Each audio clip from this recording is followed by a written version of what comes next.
Doing? Where are you been having to do all these meetings from, and sort of how has this been going for you doing this kind of virtually through all this?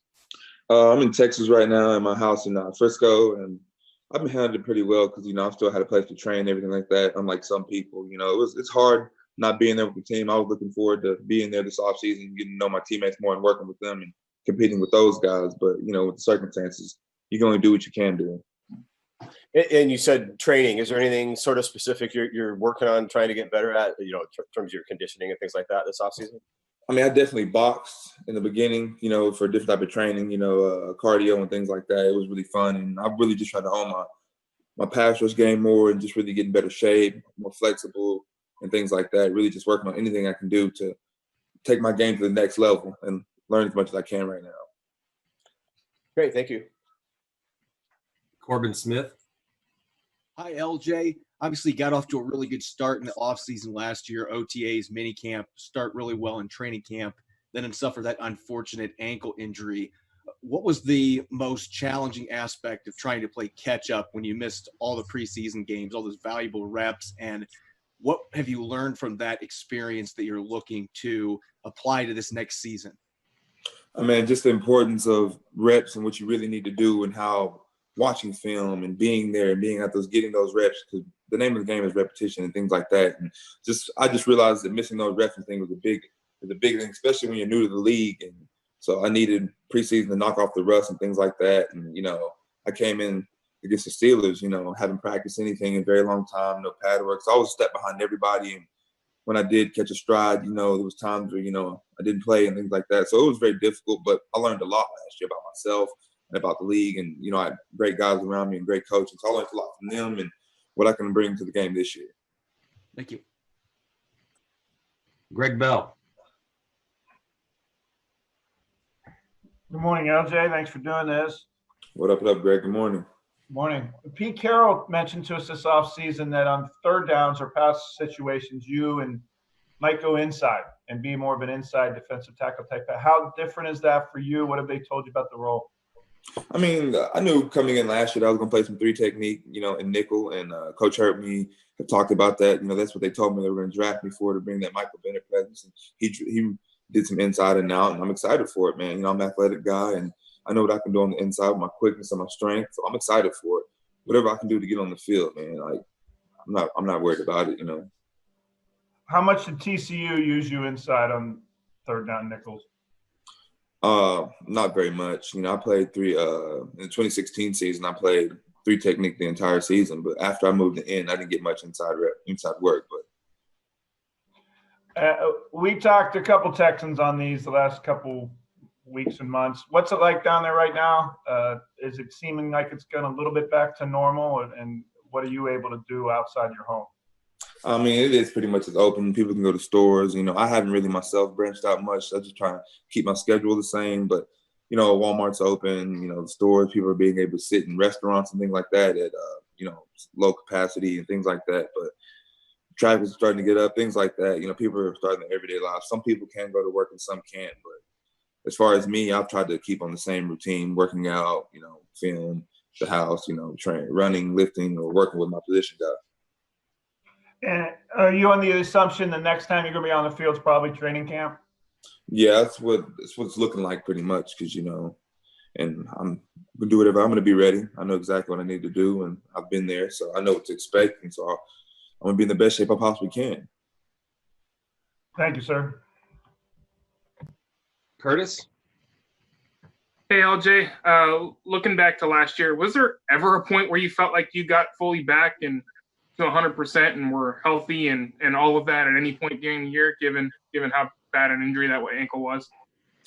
I definitely wasn't 100%, but I got to where I could play and everything like that. And I felt the times where maybe I should have waited longer, but I wanted to play, and that's what I should have waited on. That was me. I wanted to get out there. Maybe I should have waited a little bit longer, but I don't regret anything from last year. I learned a lot as a player myself and what I need to do and with the league and everything, and the type of player I can be. That's why I'm excited for this next year, because I know who I am and I know the competitor that I am. So I know I'm going to bring to the table this year. And how much more excited are you just knowing that at least you have the knowledge of the scheme, the playbook, the defense all under your belt now, to where when you do get up here and working, that you can hit the ground running into this season? I'm excited, man. It's so fun. I love the game of ball, and just to be able to get out there with more understanding, know what's going on. But with the team we have, you can't help but be excited. On the run we're going to go for this year. I can help with that. Me and everybody else on the D line, and I'm excited. Like, I really am. It's going to be fun. Thanks, LJ. Appreciate it. Brady?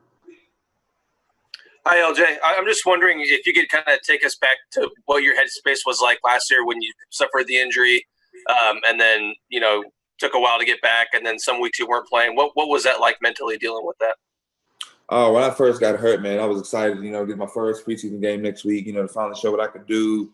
I was finally starting to, come up. I was having a good camp, everything, and then I get hurt, and, man, I'm like, ankle injury, that's a month-long injury, 6-week-long injury. Like, man, I just don't know. I never had an injury like this before. I sprained my ankle, but this one was just different. And so I was just thinking to myself, man, you do what you can do every day. You pay attention to meetings. You work as hard as you can in PT. And whenever you get back on the field, I was just hoping to get back on the field and run and things like that. But I'm excited, man. And it was hard and difficult not playing some weeks, but, it was just at times it was just difficult. It was all new to me. So it was just trying to figure out and just maintain how to stay calm and stay patient. And, I figured that out, which is why I'm excited for this year. And, like, the name of the game is to stay healthy, and you need those reps. And that's what I'm going to do. I'm going to be there. I'm going to get every rep I can possibly get, whether it's a 3 technique or it's in. I just want to play, honestly. It's just. And have you made it back to Monday recently? Not recently, but I did before everything shut down. I went and watched my nephew play, and I went and hung out with some family and friends back home. Thank you. Art Teal.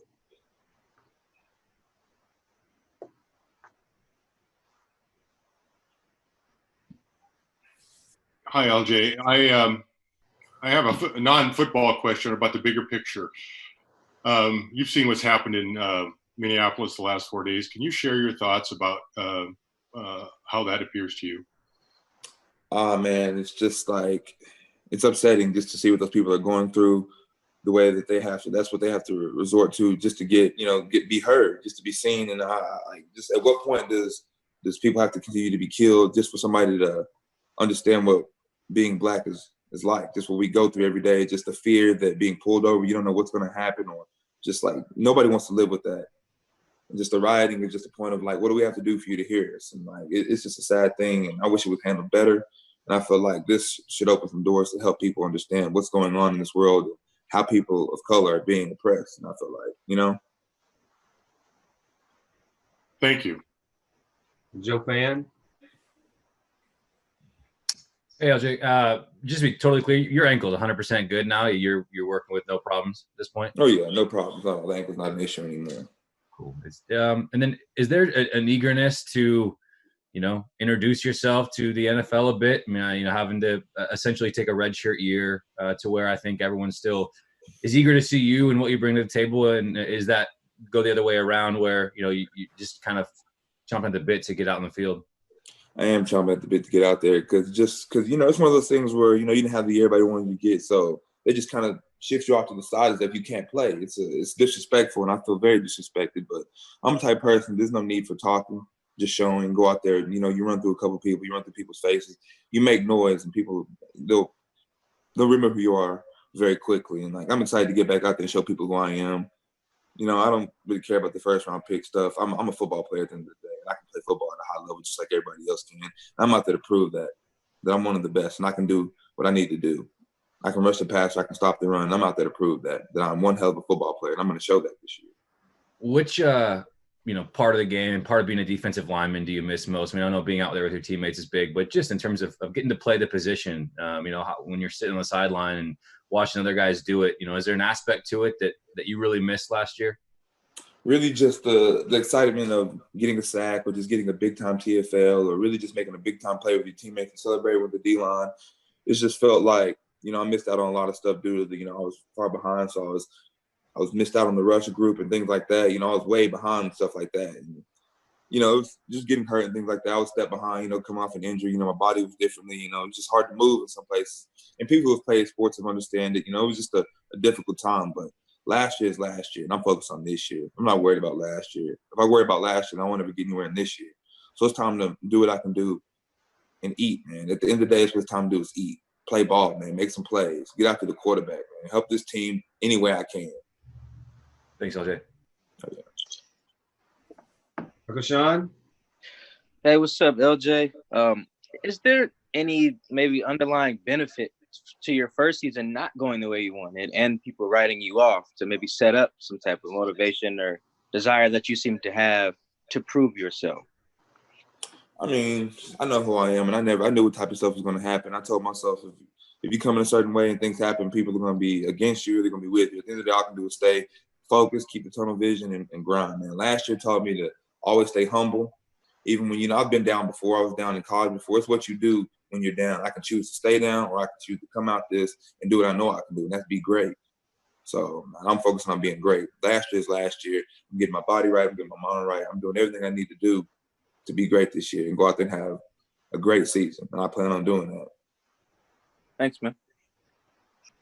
All right. Any follow-ups for LJ? Great. All right, LJ, thanks again for joining us this morning. Appreciate you. Appreciate you guys. Y'all have a nice day. LJ, Thanks, LJ.